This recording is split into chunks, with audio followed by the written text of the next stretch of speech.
আসসালামু আলাইকুম, welcome to Sunnah voice 21। একবার ভেবে দেখো, আমরা কতবার গুনাহ করেছি, অথচ আল্লাহ তাআলা আমাদের দম বন্ধ করেন।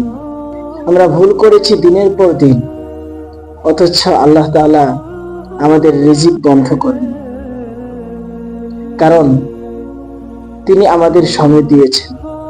তিনি চান আমরা যেন আলোয় ফিরে আসি। তুমি ক্লান্ত, মন খারাপ, জীবন থেমে আছে বলে মনে হয়, তাহলে জেনে রাখো, তোমার হৃদয়ের শূন্যতা দুনিয়ার কিছুতে পূর্ণ হবে না। পূর্ণ হবে শুধু আল্লাহর জিকিরে। তুমি হয়তো রাতের আধারে কাঁদো, কেউ দেখে না, কিন্তু আল্লাহ দেখেন। তুমি হয়তো কাউকে বলো না তোমার কষ্ট, কিন্তু আল্লাহ শোনেন তোমার হৃদয়ের কান্নাও।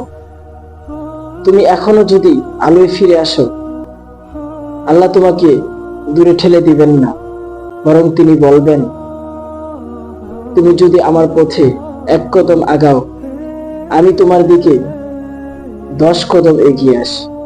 তোমার অতীত যেমনই হোক না কেন, আল্লাহর দরজা তোমার জন্য সর্বদা খোলা। চোখের কয়েক ফোঁটা কান্না, কিছুটা অনুশোচনা, আর একটুখানি তাওবা হতে পারে এটাই জান্নাতের চাবি। তাহলে আর দেরি কেন?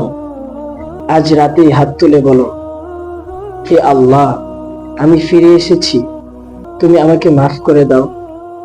তুমি আমাকে তোমার ভালোবাসায় ভরে দাও। এই দুনিয়া শেষ হয়ে যাবে, কিন্তু সেই নামাজ, সেই কান্না, সেই দোয়া রয়ে যাবে চিরকাল। একদিন এই চোখের পানি তোমার জান্নাতের পথ দেখাবে, ইনশাআল্লাহ। সুন্নাহ ভয়েস 21। ভিডিওটি ভালো লাগলে সাবস্ক্রাইব করুন এবং শেয়ার করে ছড়িয়ে দিন নেকির বার্তা।